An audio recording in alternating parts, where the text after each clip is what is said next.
আবার বৃষ্টি, দেখছো কি অবস্থা, আবার সকাল সকাল নেমে গেছে। ভালো লাগে আর ভালো লাগছে না বৃষ্টি, এবার ক্ষমা দে মা, আর ভালো লাগছে না।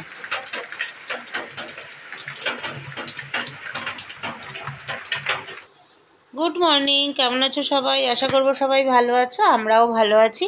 আজকে আমাদের কি আছে দেখো, লাঞ্চের মেনু। আমি চিকেন খাবো না, পল্লবকে চিকেনটা দিয়ে দিয়েছি, আর আমি নিয়েছি ডাল আর আলু চোখা, আর এই ভেন্ডির তরকারিটা এখন আমি খেয়ে নেব।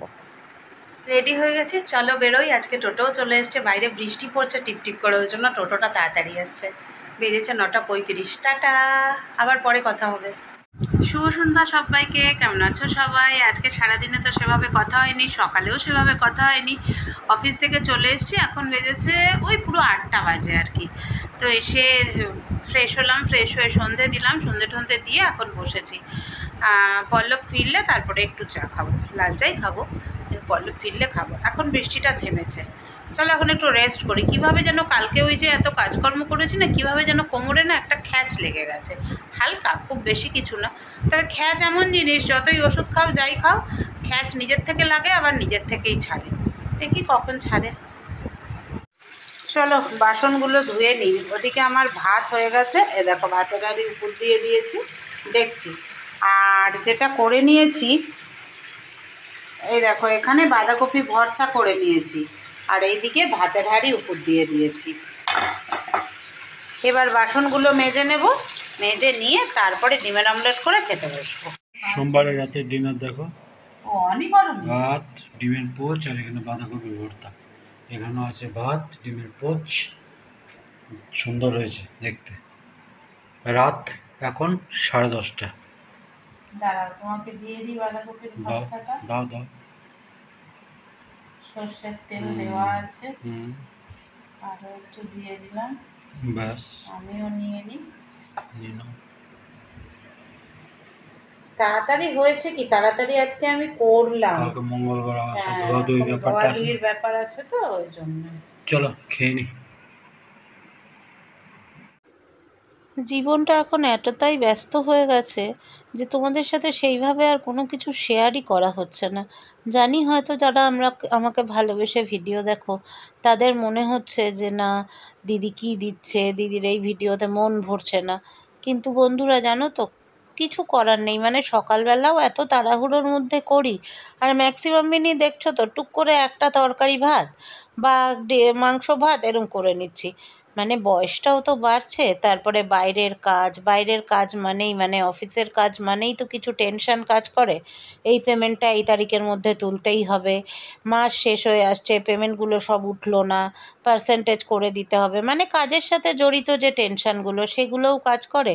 তারপরে ঘরে এসে সব কাজ করা। বাই দ্য ওয়াই, একটা কথা বলি, আজকে রত্না এসেছিল, পুরো মরা কাঠের মতো চেহারাটা হয়েছে।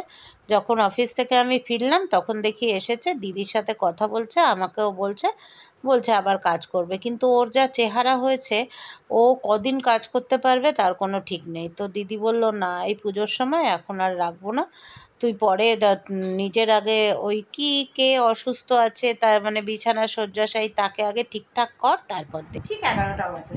আজকে তাড়াতাড়ি হয়ে গেছে, কারণ বাসন বেশি ছিল না। যখন পল্লব এলো না তখন একটু লাল চা বানিয়েছিলাম। এবার চাটা খেতে খেতে একদিকে চা হচ্ছিল আর এইদিকে বাঁধাকপির ভর্তা হচ্ছিল।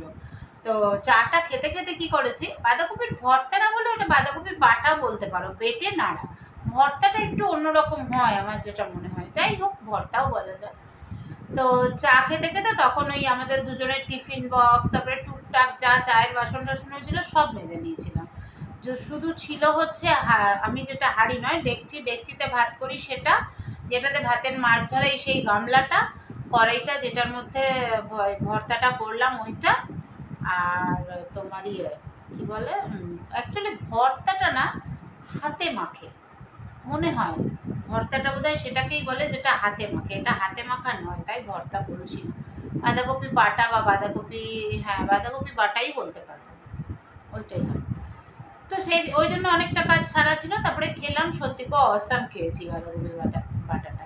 কি করেছি বলো তো, একটু রসুন আর একটু কাঁচা লঙ্কা একটুখানি হালকা তেলে নেড়ে নিয়েছি, নিয়ে ওইটা দিয়ে বাঁধাকপিটা সেদ্ধ করে রেখেছিলাম কালকেই, প্রেশার কুকারে একদম সেদ্ধ করে, এখনকার বাঁধাকপি তো খুব একটা ভালো হয় না, ওই জন্য ভালো করে জল চিপে রেখে দিয়েছিলাম। ওটাকে প্রেশার কুকারে, এই প্রেশার কুকারে বলছি, ওটাতে মিক্সিতে ভালো করে পেস্ট করেছি। তারপরে সর্ষের তেল দিয়েছি, দিয়ে কালো জিরে ফোড়ন দিয়ে ওটাকে ভালো করে একদম ড্রাই ড্রাই করে নেড়েছি, নুন দিয়েছি, হলুদ দিয়েছি, আর অল্প একটুখানি মিষ্টি দিয়েছি ব্যালেন্স করার জন্য। তারপরে একটু কাঁচা সর্ষের তেল আর কাঁচা লঙ্কা নিয়ে, কাঁচা লঙ্কা 3টে দিয়েছিলাম বাটার সময়, ঝাল ফাল হয়নি, দিয়ে দারুণ খেলাম, দারুণ। পল্লব বলছে তুমি সত্যি বাবা মাথার থেকে বেরও করো, আমি বলছি কিচ্ছু মাথার থেকে বের করিনি, বাঁধাকপিটা কি করব করব ভাবছিলাম, সেটা করে নিলাম। তো খাওয়া দাওয়ার পর ওদিকটা সব গুছিয়ে নিয়ে চলে এসেছি। তো চলো আজকের মতো ব্লগটা এখানেই ও একটা দরকারি কথা, মানে একটা ভালো কথা বলি। আজকে না কি একটা বই, কি বইটা গো দেবের, দেবের বইটা, হুম, রঘু ডাকাত, দেবের ওই রঘু ডাকাত বইটা ইয়ে হয়েছে না। আজকে আমাদের দুর্গাপুরের চতুরঙ্গ মাঠে এসেছিল প্রিমিয়ারের জন্য দেব। বাবারে কি ভিড় লোকজন, তারপরে ফাংশন হচ্ছে, অফিস থেকে ফেরার পথে দেখলাম। তো একটা সময় সেটাই বলছি, মনে পড়ছে একটা সময় কি উন্মাদনা ছিল আমার মেয়ের আর টিনারই বেশি ছিল। দুজনেই মোটা ডায়েরি করে পেপার বাড়িতে আসতে না আসতে, সেই সময় মানে ওরা যখন 7, 8, 9-এ, সেই সময় দেবের মানে একদম ইয়াং এজে দেব সবে শুরু করেছে।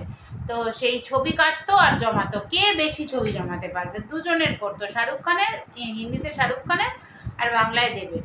আর শাহরুখ খানেরও আমি আমি নিজেও শাহরুখ খানের বিশাল ভক্ত আজও। দেবকেও ভালোই লাগে, সব বইতে ভালো লাগে না, কিন্তু ভালো লাগে, খারাপ লাগে না। তো সেটাই বললাম আজকে, যদি আমার মেয়ের সেই ছোটবেলাটা থাকতো, তখন ও তো মানে পাগলা করে দিত, মা নিয়ে চলো মা নিয়ে চলো করতে করতে। একবার গেছিল দেবের একটা প্রোগ্রামে, তারপরে তো পরে তো দেবের সাথেও প্রোগ্রাম করেছে, ওই অ্যাওয়ার্ড শো গুলো হয়েছে না, স্টার জলসা অ্যাওয়ার্ড শো, ওখানেও অনেক প্রোগ্রামও করেছে দেবের সাথে একসাথে। তখন মনামি ঘোষের বাড়িতে প্র্যাকটিসে যেত। মনামি ঘোষের হাজব্যান্ড হচ্ছে ইয়ে কোরিওগ্রাফার। তো আমি নিয়ে যেতাম মনামি ঘোষের বাড়িতে, প্র্যাকটিসে যেত, সেখান থেকে অ্যাওয়ার্ড শোগুলো করেছে, অনেক গল্প অনেক গল্প। চলো আজকের মতো tata, bye bye, good night.